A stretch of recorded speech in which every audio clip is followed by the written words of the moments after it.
Is E3 dead as we know it? Will Nintendo ever reveal a direct, or are they canceled forever? Will Sony ever reveal the PlayStation 5? Are Nintendo and Sony conspiring to see who bites first on revealing something cool this year? All of these questions will probably not be answered in the way that you guys want them to in this video, but we are going to do our best to talk about things because there is a lot of talk about issues in the gaming industry that are very interesting at this point. What's up everyone, OJ here, welcome back to another video. Today, we're talking about the new reimagined E3 that is set to delight fans and showcase what's next in interactive entertainment. This is E3's own words, not my own, but we're gonna get into that. Plus, Nintendo confirmed returning to E3 2020 after some people felt that Nintendo was bowing out of the show, which actually I still see on some of my feeds on Twitter and stuff. People are still saying that Nintendo's not going to be at E3, even though they are going to be at E3, but we do have some clarification on that and if E3 is even important anymore. So let's first start off with the news buzzing around E3. Now the show, we've talked about this before on the channel. Is it losing relevance? Is it dead? Is E3 going to be a thing of the past? With Sony saying that, hey, we're not going to E3 this year, combine that with Sony also not going to E3 last year. On top of that, you have Jeff Keighley, the game industry's biggest journalist, I would say, or most recognizable face when it comes to promotion and branding, presentations, hosting. He is also not going to be producing this year's E3 show that he's done before. That has gotten a lot of people to think E3 is somewhat dead. Now, obviously, you guys know all the way back in I think it was 2013, Nintendo decided not to hold a live press conference. And everybody freaked out and said Nintendo's scared and the Wii U's failing. That's the reason why. And they can't compete. And all of this stuff, right? All of this stuff heading into it. And Nintendo just said, no, we're going to be there, but we're going to do it in a different way. We're going to have our directs. That's what we're going to do. And E3 has still been around since then. You know, E3 has still been around since then.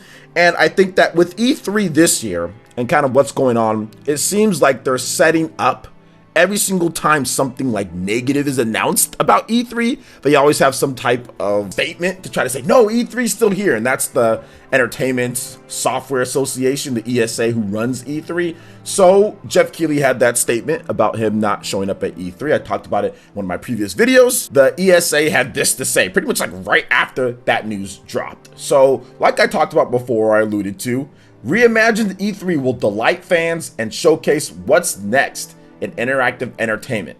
Leading industry brands set to share new innovations and titles with fans worldwide. Washington, D.C., February 12, 2020, the Entertainment Software Association, ESA, today announced that registration for E3 2020 Everyone Plays will open February 15th at 11 a.m. EST exclusively at the website e3expo.com. The show returns to the Los Angeles Convention Center from June 9th to 11th, with an industry day on June 9th, followed by 2 days open to all badge holders. So they're doing something a little bit different there. So if you come there June 9th, if you're in the industry, you'll be able to go there, kind of avoid maybe all of like the crowd and stuff. And then after that, anybody else, if you want to pay for it, can go there and play some games and wait in really long lines. Now, E3, the world's premier event for computer and video games and related products, has been reimagined to include new stage experiences, experimental zones, and live events to showcase new titles and innovations in the video games and to celebrate video game culture. E3 2020 will feature special guest gamers, celebrities, and digital programming on the show floor while connecting with global audiences through extended live streaming. A highlight will be the debut of an all-new floor experience that will be streamed to bring exclusive conversations with leading industry innovators and creators to attendees and fans worldwide. Quote, we are working to make E3 2020 a more interactive and immersive experience with a show floor that will amplify our exhibitors, their innovations and announcements, said Stanley Pierre-Louis, president and CEO of the ESA.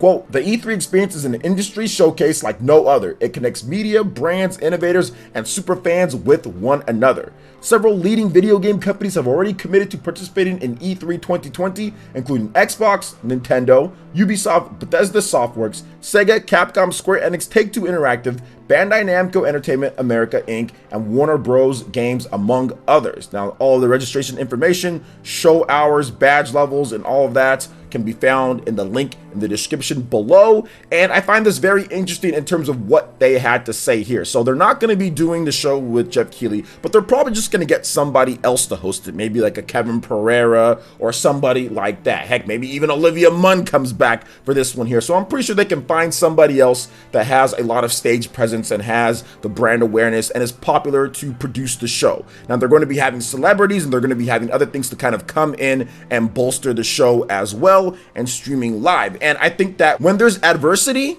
it always brings out the best in some companies, in some people. And I feel that the adversity that E3 has went through over the past few years with people bowing out and things maybe not being as hype as it was before kind of shows their resolve just a little bit, trying to do new things, try new things. And I think that E3 is still an important thing. Now, what I've said on this channel multiple times is E3 is not the be-all, end-all of gaming for Nintendo or for any other company, be it that. If you stack all your chips on E3, that's not a good hand to play. I'll just tell you that right now. It's really not. You should really kind of space out your announcements and make sure that you have stuff that fills in all of the year. Kind of like how Nintendo does with directs, right? Where they have the early directs, then they also have the summer with E3 and stuff like that. They have indie presentations, they have individual game directs, and then they have the big fall directs as well. They have multiple stuff and multiple things throughout the year to keep you entertained. You shouldn't really stack everything on E3. So I've never been the big fan of E3 has to be everything. You show everything you've got at E3. Never been that, and I think that that's not a good idea.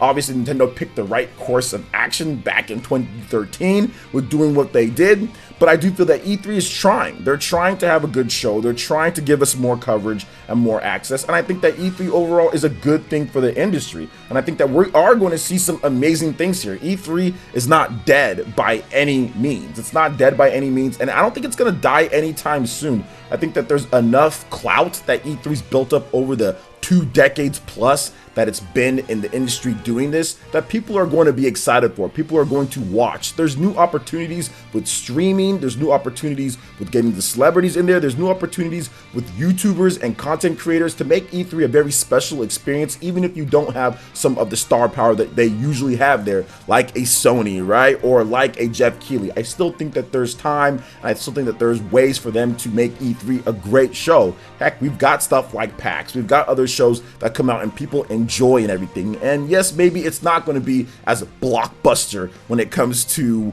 what we see at E3 and companies stacking everything they got for that show, but at the same time, it's still a great time for gamers, and it's still a fun time to cover the industry, have fun, live stream, and it really benefits everybody, from content creators to websites to the businesses. Everybody benefits from E3 being successful and it being good, because once again, it does have that clout and brand recognition. So those are my thoughts on the show. I don't think it's dead just yet. Yeah, there's some issues when it comes to some of this stuff here. It might be a little bit concerning, a little bit of a yikes from me here and there, but overall, I still think E3 is here to stay, and I don't think E3 is going to die anytime soon. It's hard to kill something this big when it comes to E3. I mean, E3's been around for a long time, and once again, there still is those industry ties within all of these companies, because Microsoft, Nintendo, Bethesda, all these people, Sega, they're all going to be here. Capcom, Square Enix. So there's going to be announcements, and it's going to be fun. And last year's E3 was really good when it comes to what Nintendo and Square Enix did, so it was pretty good. I don't think it was a bad show by any means, and we had fun when we streamed and everything, so